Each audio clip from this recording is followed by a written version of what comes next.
What's up, guys? This is your boy Jalen here on another episode of Elevated Minds. We have Miss Cindy Finch here with us again. So welcome back to Elevated Minds. And we've got a really interesting episode today. And this one is for the fellas, for men and women, but this is really going to be for men and how we can understand how to have better relationships with our women. The episode is going to be called The 4 Things That Women Need and How Us Men Can Give It to Them. So, Miss Cindy, for the number 1, what do we have for what the women need? Oh, well, first of all, let me just extend my sympathy to all men. Because women are super complicated sometimes, and you have a relationship with one woman, it's one way, and then there's another woman, maybe a partner, a wife, a sister, a mother, and it's very different. Yeah. So what works with one doesn't necessarily work with the other, which is part of human behavior. But even more than that, if I can just be really honest, you could have a steady relationship with one woman, and day to day, it can be very different. Yeah. So that's what makes it hard. That's, first of all, my empathy or sympathy for men trying to get it right with women, because when I work with men in my practice, I'm a therapist and relationship coach, I find that men are trying to get it right. They're like, just give me the instructions, give me the rule book, give me the schematic, give me the blueprints, because I want to get it right with this person who, she's very important to me. Yes. And then yet their experience is, okay, I did that and it didn't work because ABC. So there were things going on in life. Her mood was different. She was having a fight with a friend. There was something wrong with the kids, hormones up and down. And this is where it can be so much of trying to build an arsenal of skills, not weapons, but skills, right, to move through the different phases, changes, moods, all that of a woman. And my, I guess, promise is, but if you can build that with the right person, the payoff is also really rich, because women are dynamic, amazing. They're both tender and gentle and beautiful, and also like strong and vivacious and yes.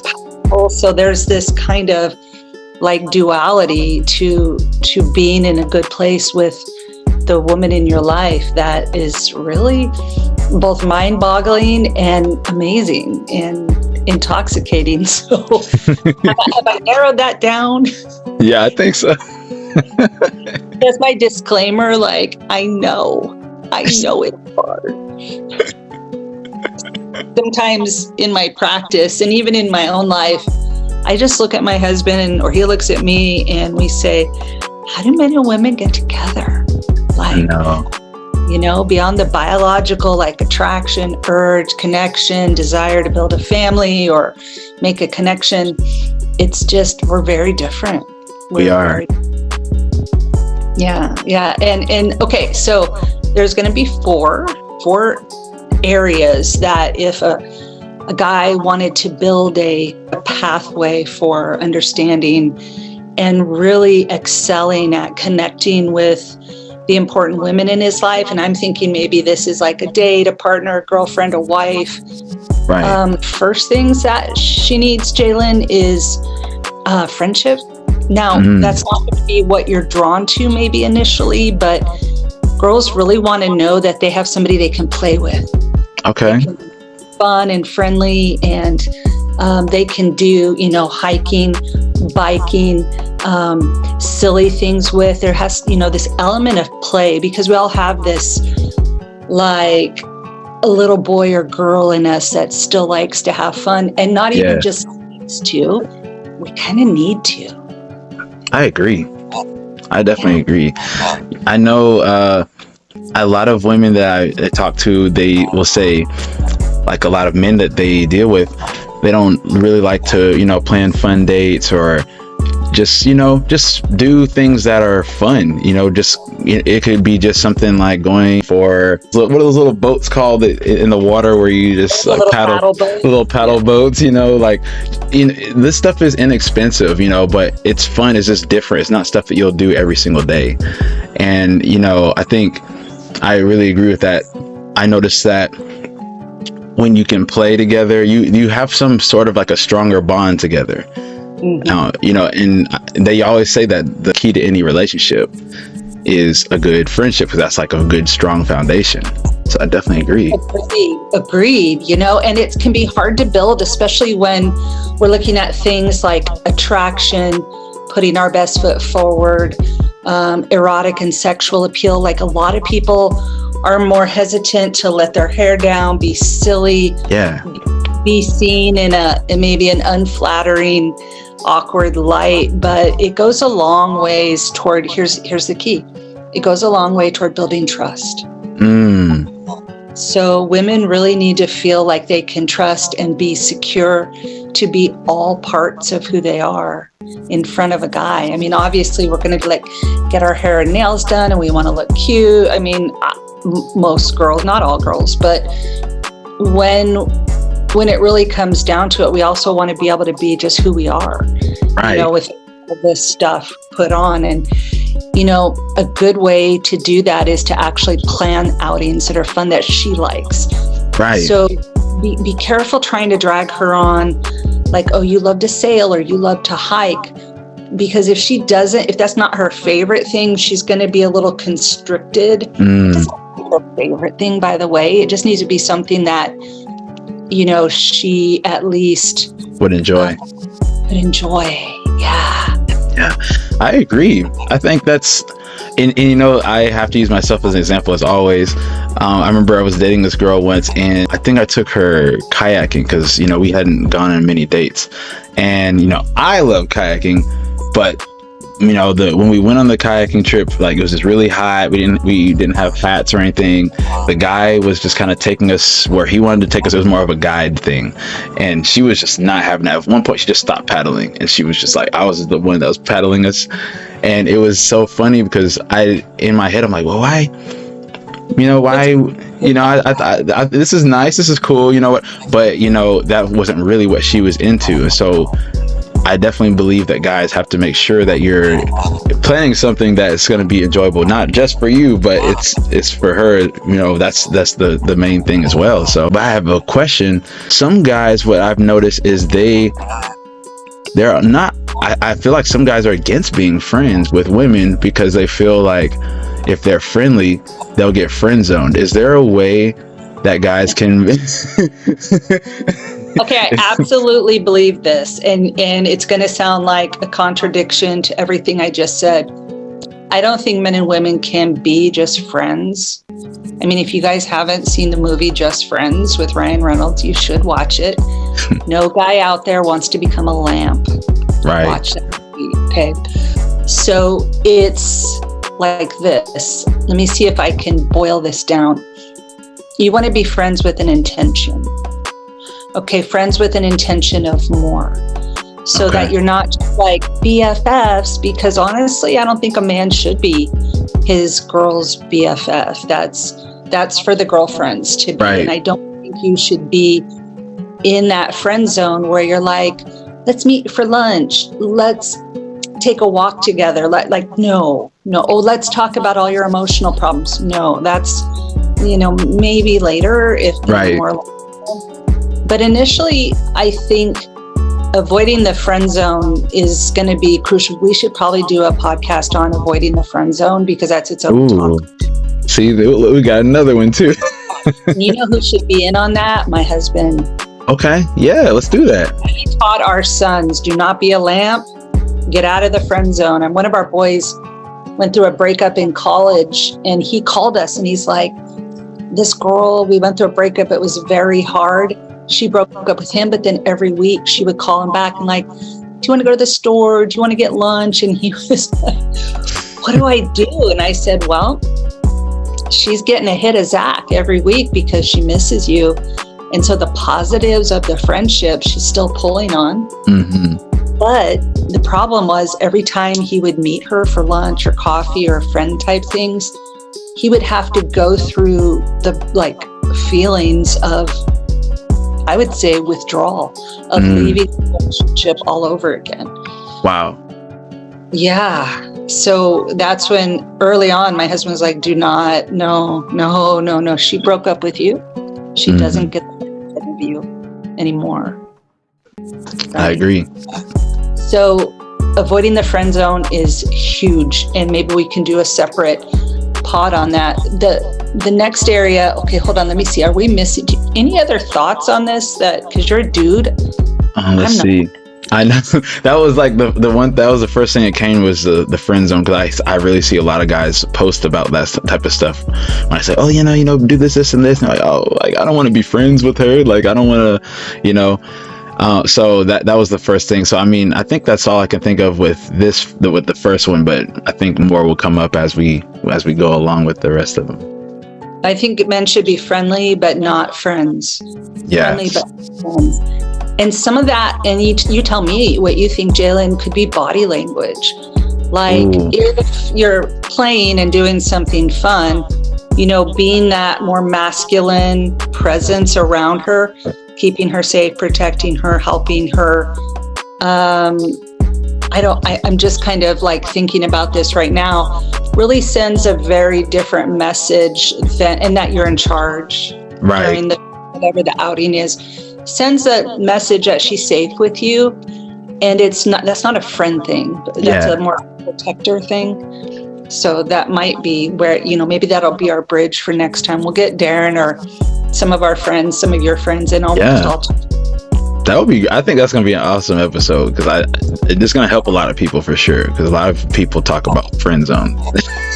Well, don't you think since, like 2018, with the Me Too movement, that a lot of guys got put on notice? If you are in any way too assertive, too aggressive, then you're gonna get in trouble. Yes. That I can definitely, because when I was growing up, I grew up with very strict Christian parents. My dad was like a pastor, so like when they, when it came to dating, they always would say, you don't need anyone saying you did anything.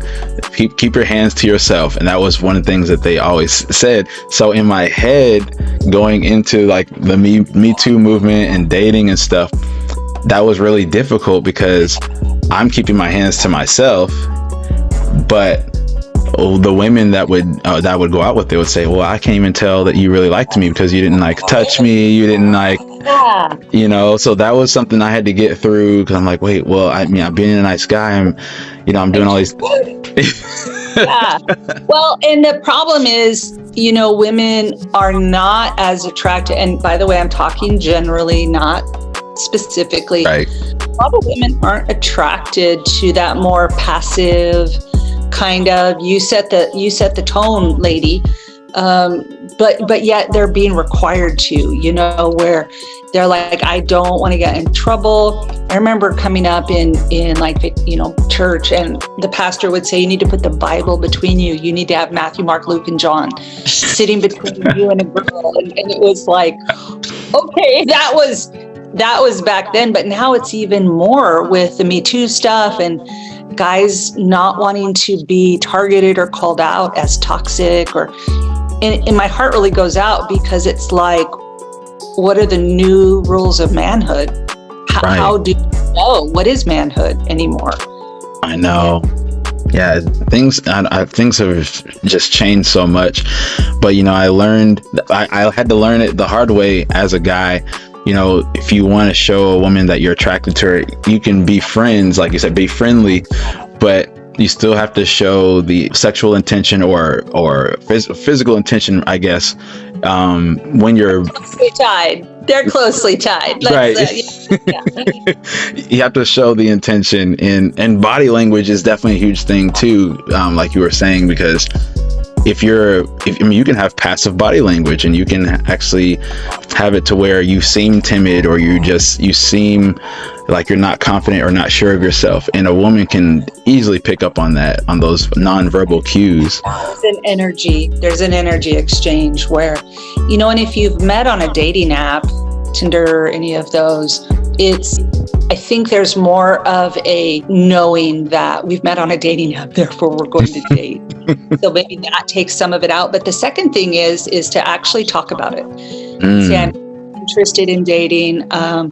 And so it's stated right up front. I'm dating with the intention of connecting, relationship, whatever that is, because I think, even though that may make people really uncomfortable, it also saves you time. Just address the elephant in the room. Yes. Yeah. I'm excited to be dating you. I'm glad we're dating. You saying the words.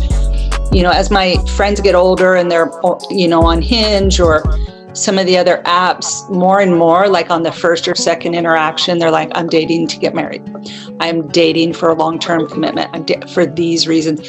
Now, these are like older people. So we're kind of like, we're over the whole, like, does he like me? Are we on the same wavelength? We're like, here, let's get down to it. Maybe there's wisdom in that. If you get your intention out front in the beginning, you'll know exactly what it is. Because I'd rather know that, okay, this woman is just looking for fun. This one is looking for kids. This one wants to, I'd rather know up front rather than you spend a year with this person and then years down the road, oh, actually, I don't really want kids. And it's like, well, this could have been avoided if you just told me that right up front, because, you want to be with a person that you're on the same with values and things like that. Mm-hmm. Absolutely. One of the things, going back to women want, they don't just want, they need a play partner, is that can cross over into a lot of the physical, the romantic, having playful dating and lovemaking experiences they qualify as play. So I wouldn't lead with that unless you guys are both upfront saying, I'm here just for that. And, that's kind of its own category. So if you're in that category, great. Those conversations tend to be much more direct and open when people are not at all hiding what they're looking for. That's very straight on. But for the person who's more like, this could be like the girl for right now or for a lifetime, hopefully, I would suggest with the play section that you get 2, 3, 4 options and you text them to her.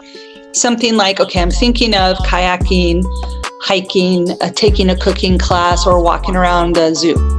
And pick one and let her pick. And if she says, I don't know, just say, well, which are your 2 least favorite? And then that way you can then choose from the top 2 and still kind of organize the date and all that. But taking off, some people are definitely more like adventure fun people, and some people are more fun like, I want to go to the movies and then come home and bake muffins or something, which could also be fun, right? Yeah. Right. So I would say have a list so it doesn't get too open-ended, and then you end up with this whole kayaking thing where you're like, oh, I feel like I failed. Now that's actually really good too. Yeah, it's hard because here's the paradox of women.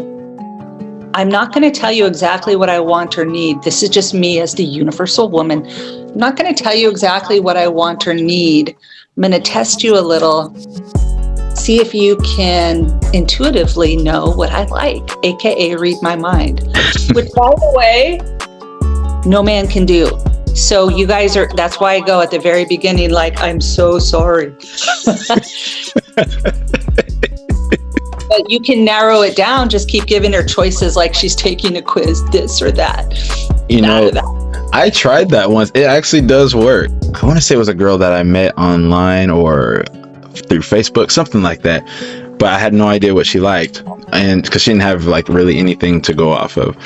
And so, I said, oh, you can go to Dave and Buster's, or we could go, hiking, like you said, or the beach. or we can go to dinner, or we can, you know, I just gave her like this, like 3 different things, and she's like, oh, I'm totally not into hiking, you know. So then I'm like, okay, so I know she does not like physical, most physical activities. She was more of like to go to somewhere and just kind of hang out, you know, just talk, and that was her form of fun. And so I'm, you know, every girl's gonna be different, because some girls might not even want to hang out and just chill. They want to go and do, you know, a theme park or something. I don't know, like just something more thrilled, I guess. Thrill filled. Definitely. Like meetup.com can be so good for affinity groups. Like if you really want to go, you know, hike San Gabriel Mountain, then you want to find a meetup group of people that already like to do that, because, you know, that's where you can find people who are in the zone with you, and there's men, women. So groups can be good like that.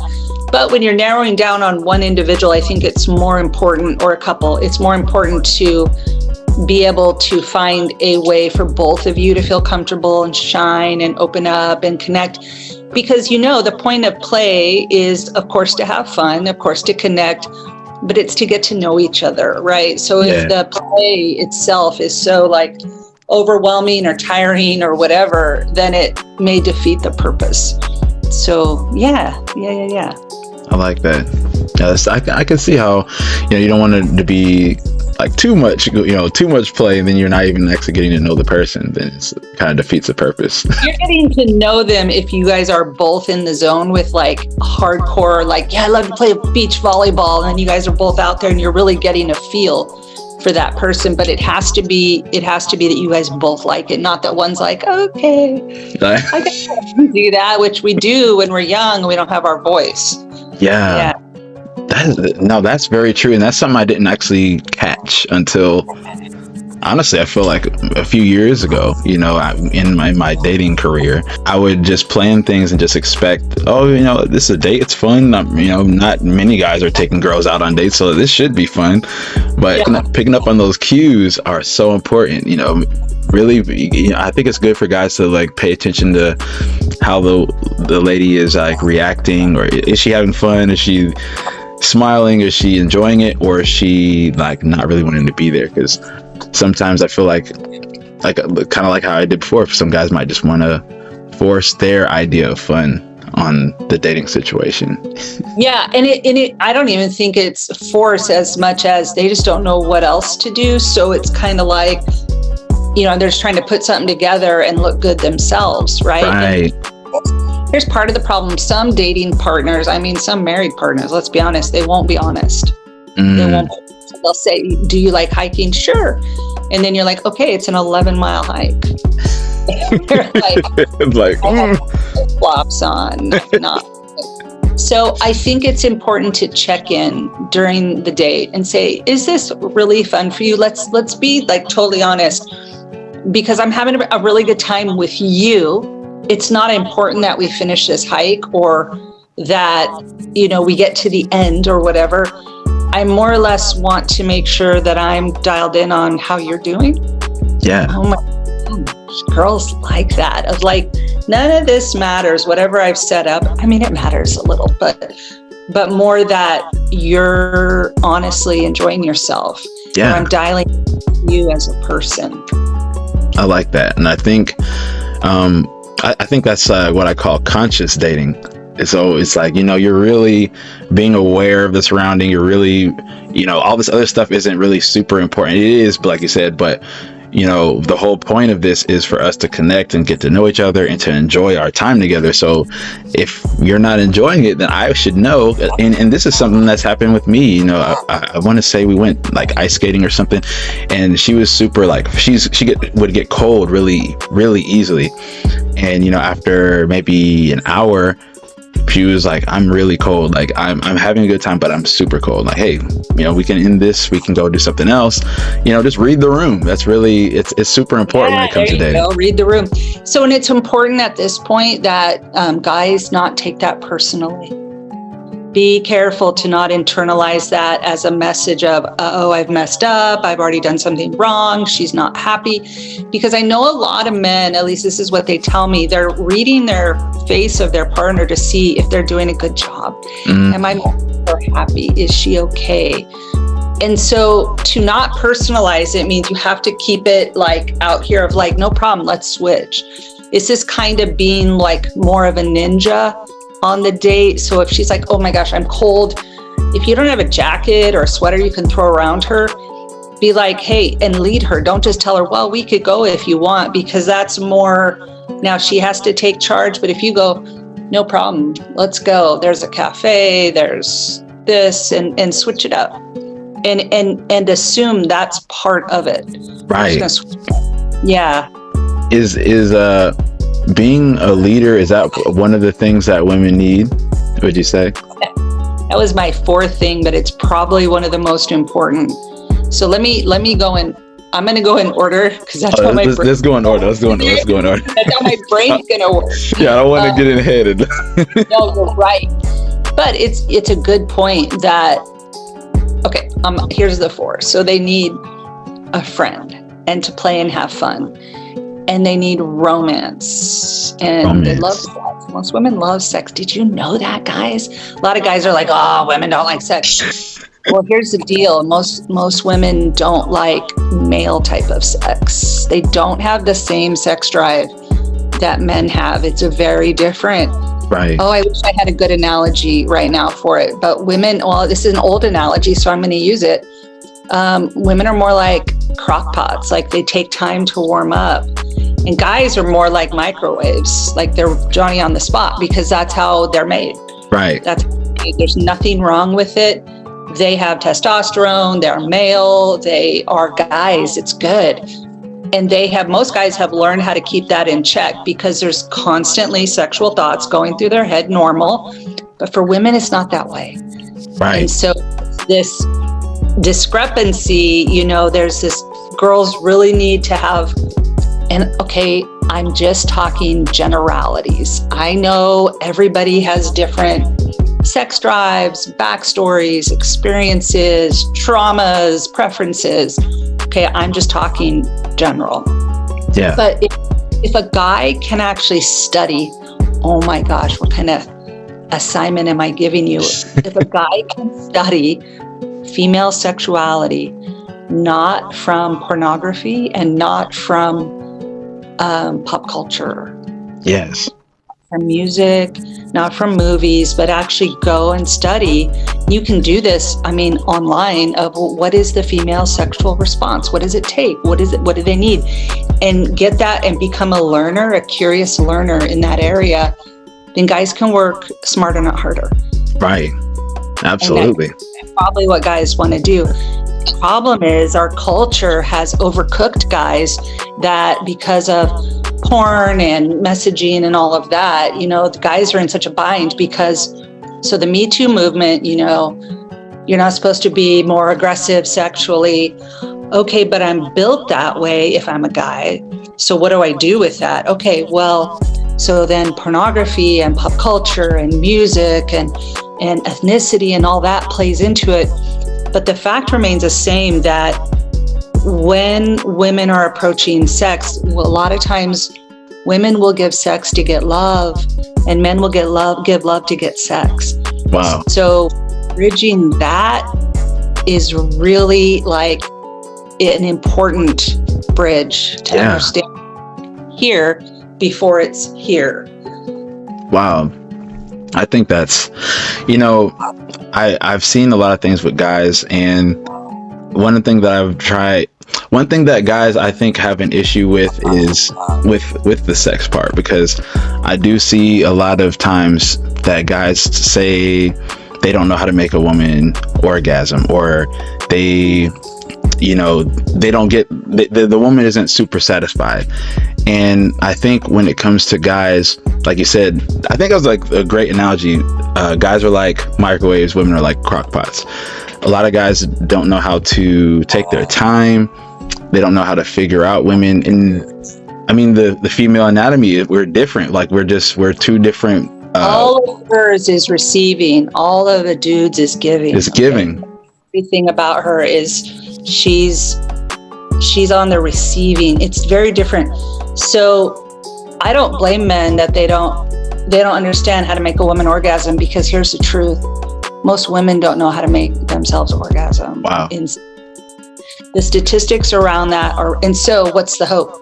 There is hope, but the statistics around that, I think it was kind of crazy. It was like 60 to 70% of most women do not climax during the act of sex. Wow. So, and for a guy, I know they're holding back. They're like, I'm trying the whole time. Right? Which to women, we're like, what? Because women are trying to get there. And there's this really complex, like, schematic for it to happen. It's all these, if this, then kind of thing. And anything, I'm so sorry, men, but anything can throw a woman off of like pushing this boulder up a hill to get where she really wants to go.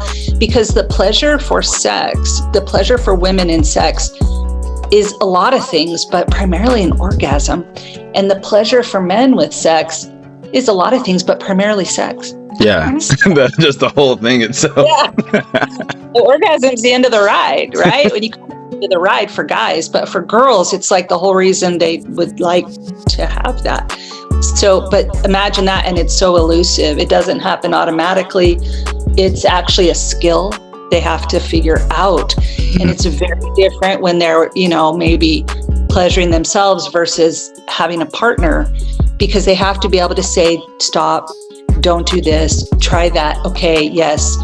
And then any sound or interruption or change in rhythm can throw everything off. Throw it off. So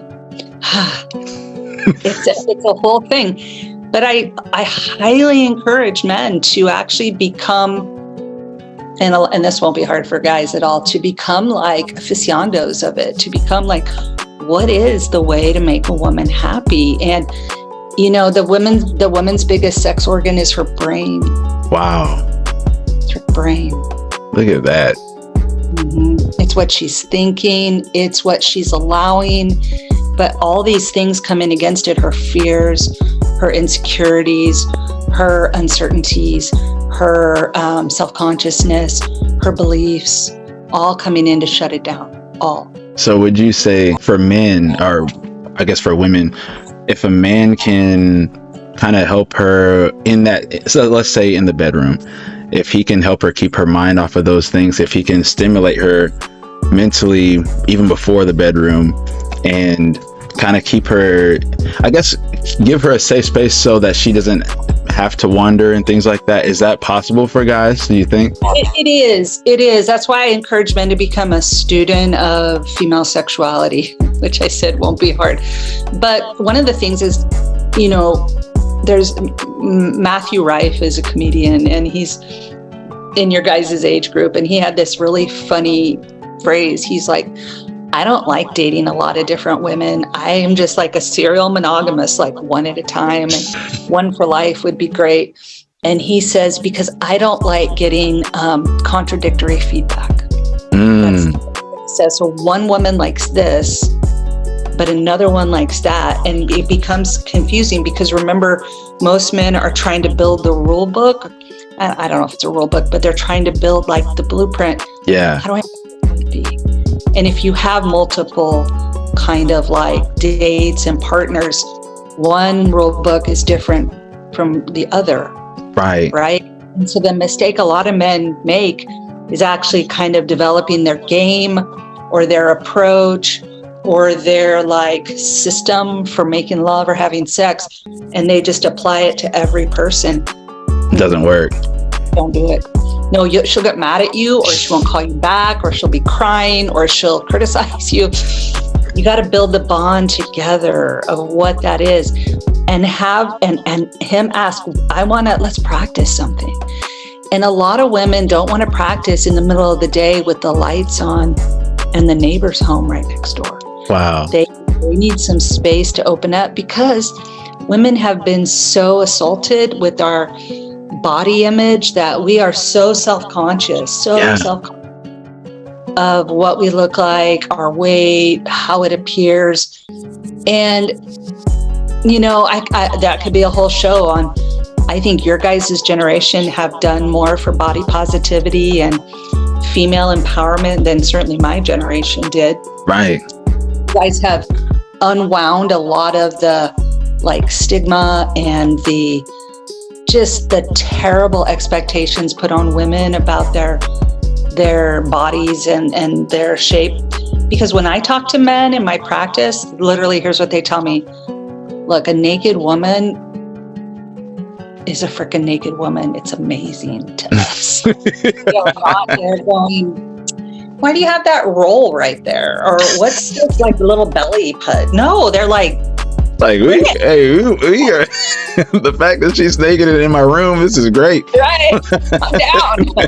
And a lot of women don't realize that. We think that men are sitting there scrutinizing, comparing us to whoever. So Margot Robbie or Beyonce or whoever, that's who we think the standard is. Yeah. So if a woman can begin to embody her own sexuality, this is the kind of woman you want. She's the one that already has understood her own sexuality. She knows what makes her feel good. She knows how to communicate that. She knows how to enjoy sex, kind of no matter what you do. And she also knows how to guide you. Ooh, okay. That's because she's become a student of her own female sexuality. Wow. That's the healthy sex drive. I can only say all this because the partner that I partner my office with, she's a sex therapist. So wow. I've learned so much from her where I'm like, yeah, girl, absolutely. Kind of fun. This is our office right here. So it's kind of fun.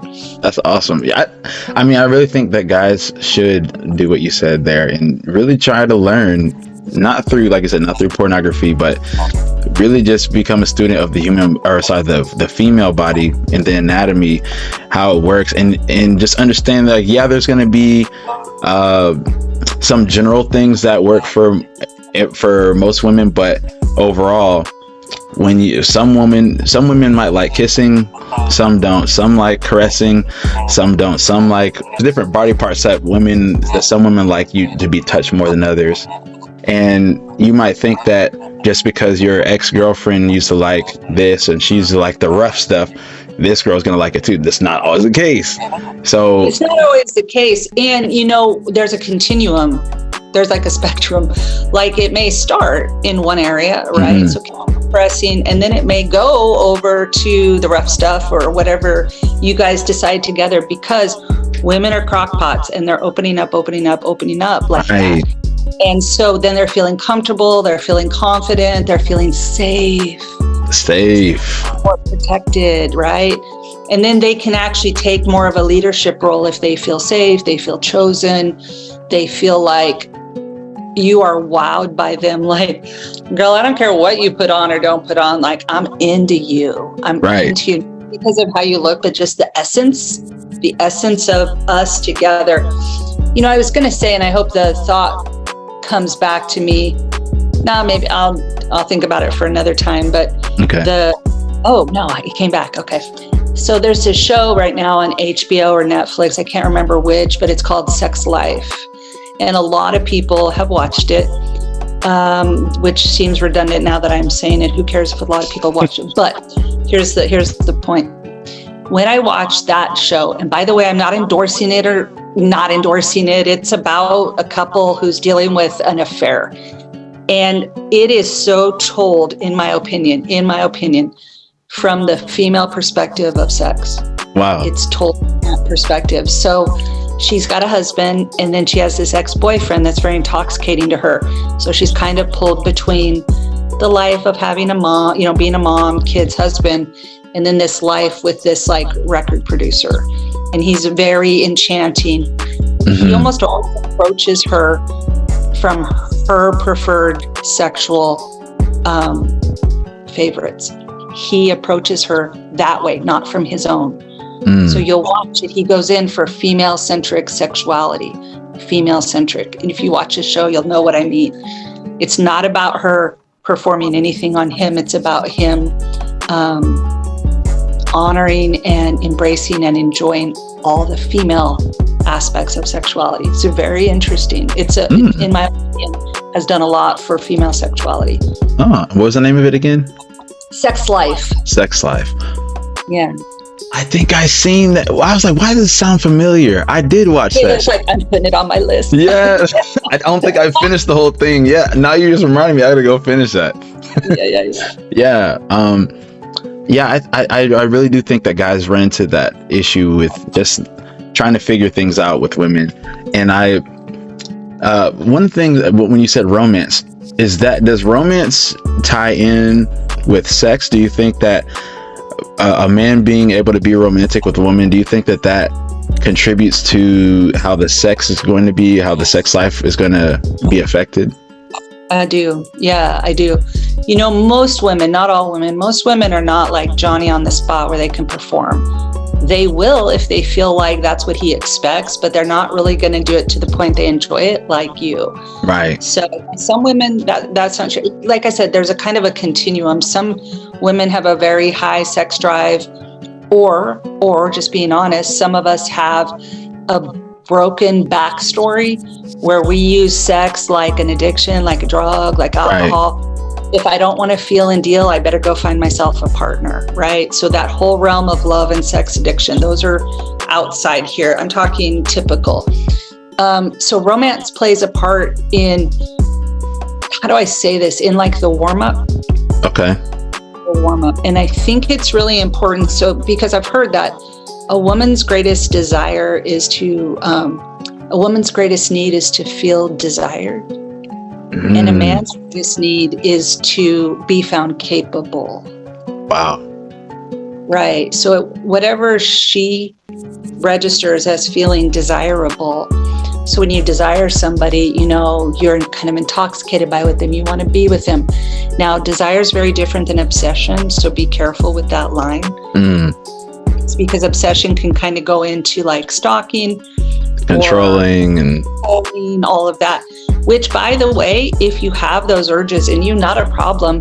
It's just a matter of learning to like feather the brakes, because that urge to procreate, connect, like have power, you know, that's kind of a normal feeling, especially in men. And that's why our world keeps going, because men and women are seeking to be together. And it can get wonky, but that's where going to see a coach or therapist, in my opinion, or pastor can help, so that you don't freak people out. Yeah. Like, why are you in the bushes? You know? I mean, I just heard a lot of stories. Yeah. And desire. Right. Women want to be desired and men want to be found strong and capable. Right. And so that's why criticism really hurts guys, because they're like, I thought I was doing good. Wow. That is good to know.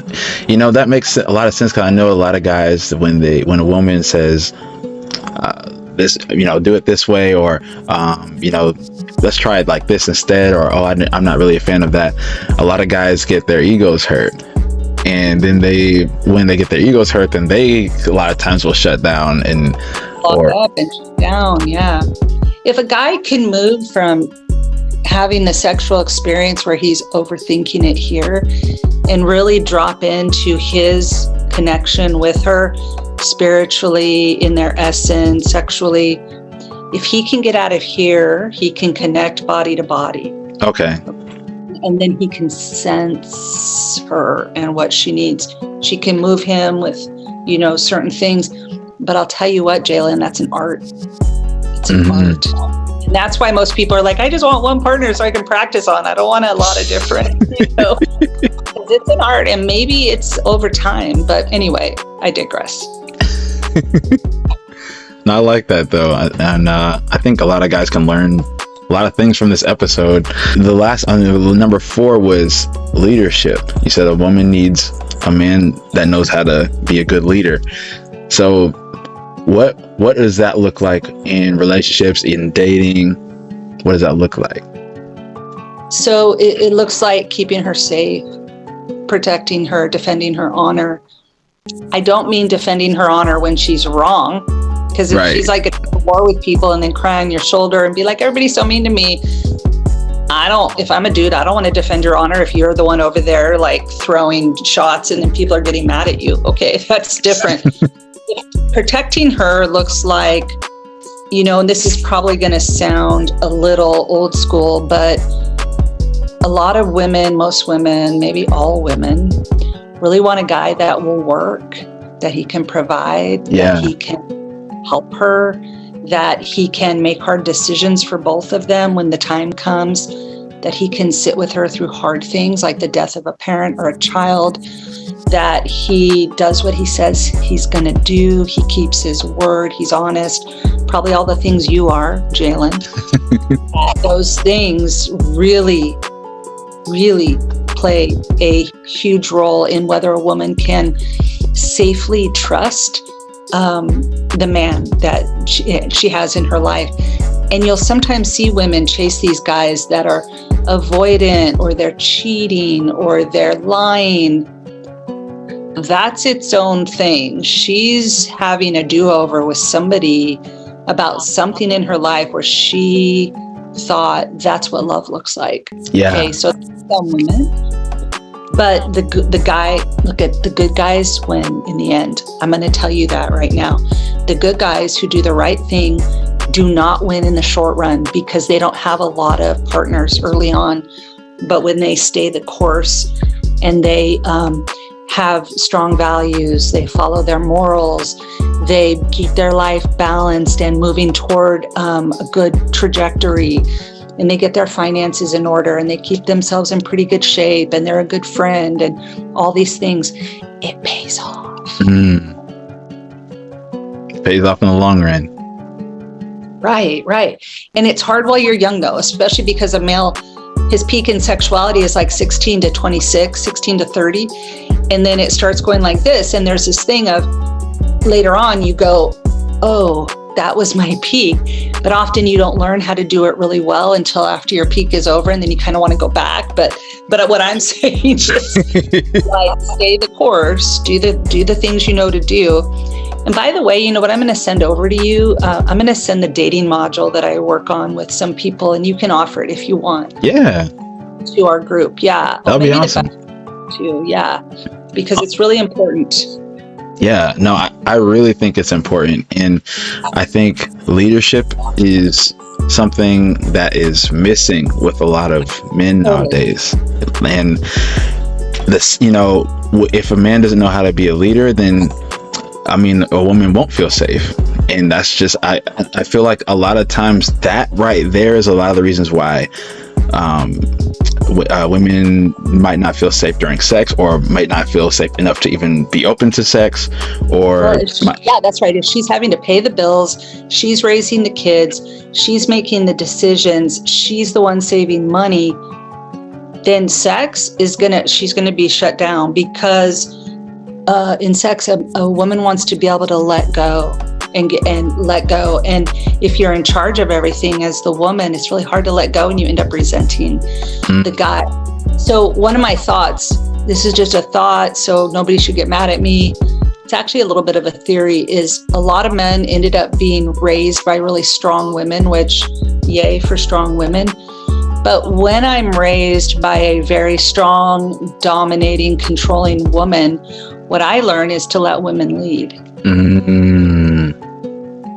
Rather than how to stand in the power with them, alongside them. Wow.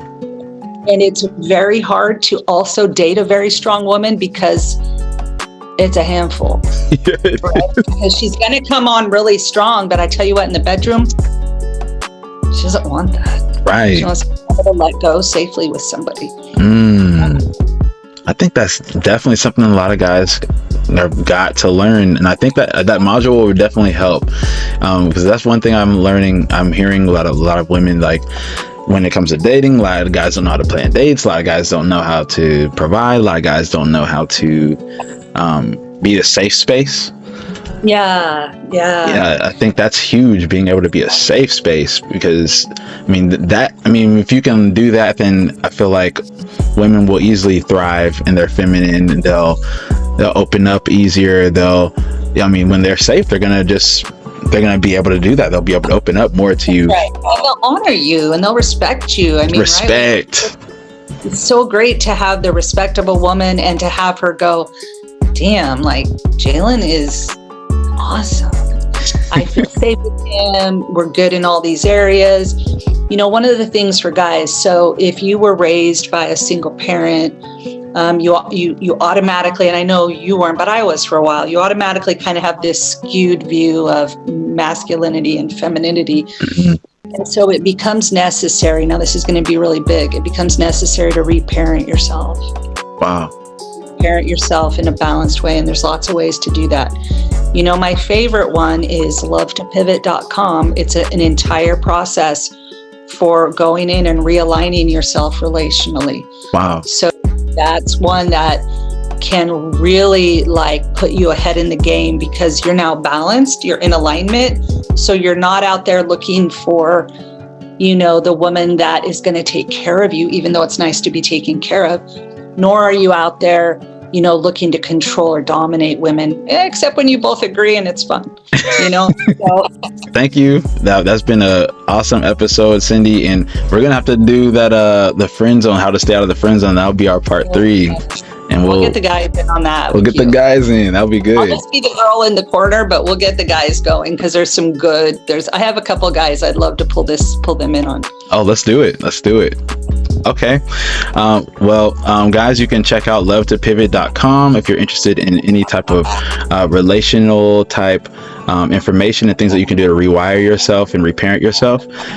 Different types of techniques and things you can learn. And I'm gonna have the module when Cindy sends that to me. I'll have the link in that as well, so that you guys can look at that also. So it'll be really helpful. So thank you once again for an awesome episode, Cindy. You're welcome. It's so good to see you, Jalen. Thank you. Bye, everyone. Bye, everyone. Stay elevated. Okay.